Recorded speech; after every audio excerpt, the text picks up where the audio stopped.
He's going after the kid again, needlessly, for no reason. He had beaten him. This is an absurd scene. There you go. Look at that. That's hardly professional. Halo Sobat Tinju Dunia, jumpa kembali. Kali ini, kita akan melihat ketika tinju berubah menjadi ajang pembantaian. Sabtu malam, 5 korban. Amarah manusia terkuat di dunia, Big George Foreman.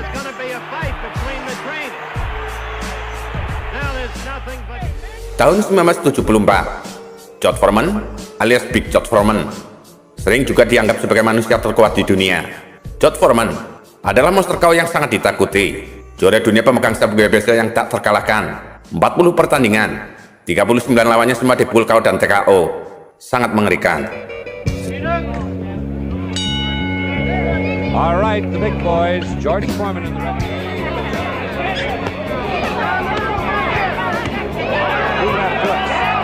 Second one was right on target. Foreman closely, he's in the red trunks.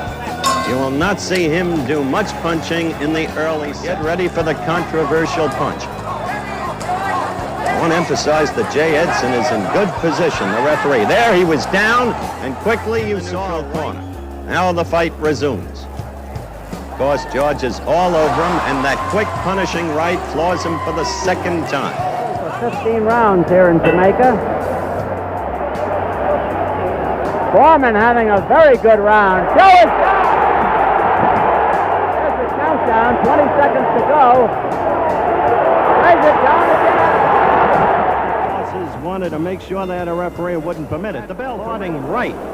Got to Norton and has him really back. Oh, there's the right again.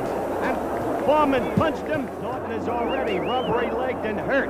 And Foreman is... Oh!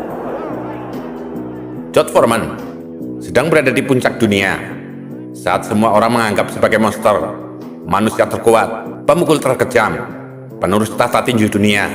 Namun, ada satu nama yang tak pernah takut dengan Big George Foreman, Muhammad Ali yang terbesar. Muhammad Ali benar-benar berhasil membuat George Foreman gila. Darahnya cepat mendidih mendengar ejekan dan kata-kata sampah Ali. George Foreman hanya ingin melampiaskan amarahnya di atas ring. For a man like George that comes out with those big...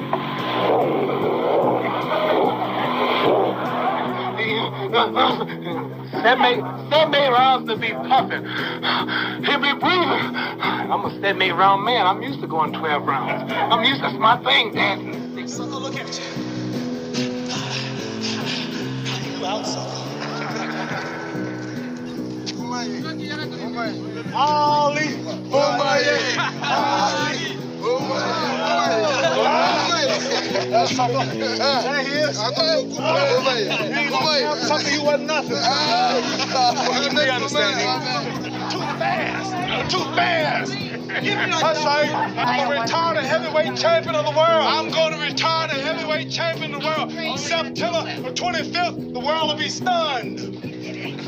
Sial, saat pertandingan berlangsung, Muhammad Ali dengan licik dan jenius berhasil menjatuhkan George Foreman dalam pertarungan legendaris Rumble in the Jungle. Ali continues to talk. Definitely serious. Tremendous combination by Muhammad Ali. We're in round 5. Foreman definitely has a puffy right eye. Straight left hand taken by... Good twist left, the combination by Ali. Lands in the head. Takes the right hand. This time he works over the shoulder of Foreman.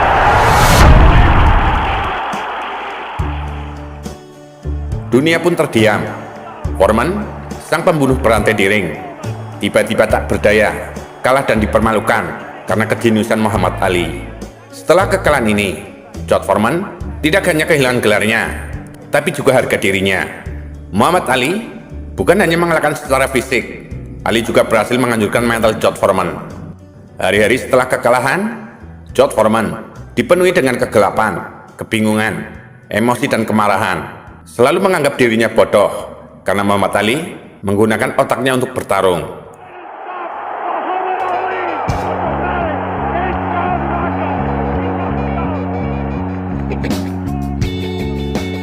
Satu tahun kemudian, kemarahan Big George Foreman akhirnya meledak. Tahun 1975, sebuah turnamen eksebisi tinju diadakan.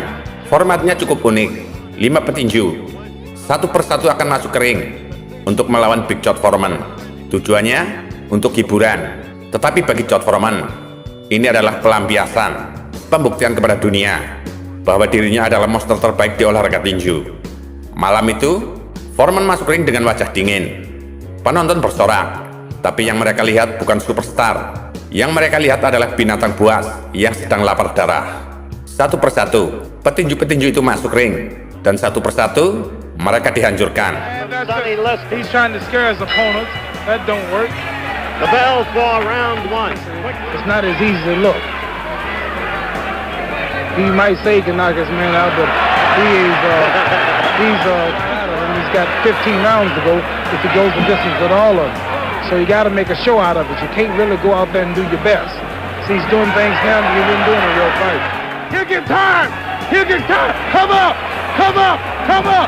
There he went down with a left. In spite of all the advices. Now Foreman is talking. As we've had the count, Foreman is over here. Lay on the rope. Talking Lay on the rope. On the rope. Hold on. Come up. There he goes, down again. Third time down. That does not automatically.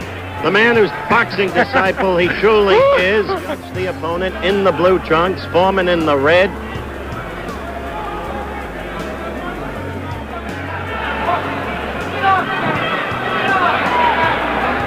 There went, from that right, Jerry Judge. What is happening there? Foreman is not himself. He's going after the kid again, needlessly, for no reason. He has beaten him. This is an absurd scene. The boos of the crowd constantly.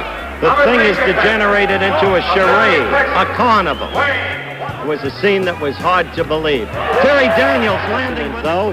Dempsey, oh, there it was in the first round, down from a quick. It's a game, kid, but he's ready to go. Oh, that left. Now he's got him pinned against the ropes. He's I'll straighten it all out. Now there's going to be a fight between the trainers. Now there's nothing but bedlam, mayhem in the ring. In an absolute... The bell for round 1. Coming up next, and drawing 3. Hey, there you go. Look at that. That's hardly diplomacy polite, using the rope.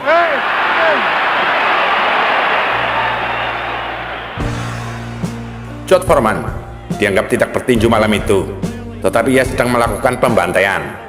Kemudian penonton mulai sunyi. Mereka menyadari ini bukanlah pertunjukan, tetapi amarah dendam lama George Foreman yang sudah tak bisa ditahan. Setelah malam brutal itu, media mulai berspekulasi. Apa yang membuat Big George Foreman begitu beringas? Apakah ini balas dendam terhadap Ali? Ataukah ini hanya amarah yang tak bisa ditahan lagi? Ready to go some more. How much did Ali upset you today with his answer? Not at all, because I'm in the best of shape. I weigh 232 pounds, and I'm feeling like a big heavyweight. No way that powder puff, low down, good for nothing, loud mouth, Mo Hammond, whatever you call his name, can beat no George Foreman. He's instructing the guy, lay up against the rope. How can you be a champion and lay up against the rope? Man, I'm through talking. Okay, George. Not the best. I still give William to Joe Louis. He was the greatest fighter that ever put on a pair of boxing gloves, along with Jack Johnson, Rocky Marciano. George Foreman is today's best. George Foreman sendiri tak pernah membantah. Dalam beberapa wawancara kemudian, ia mengakui, saya sebenarnya tidak mengalahkan 5 orang itu. Hanya ingin mencoba mengalahkan 1 orang ini saja, The Great Muhammad Ali. Malam itu menjadi simbol kehancuran seorang pria yang dulu tak terkalahkan, simbol frustasi, dan bukti bahwa luka dalam bisa lebih berbahaya dari luka fisik. Tetapi, ini bukanlah akhir kisah George Foreman.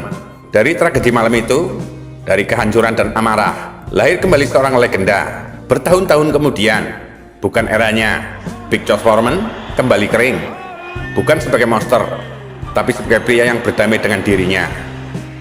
Dan di usia 45 tahun, Big George dalam sejarah tinju.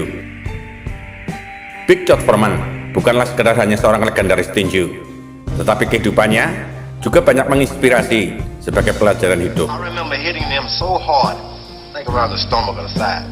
And he looked at me and said, "Is that all you got, sucker?"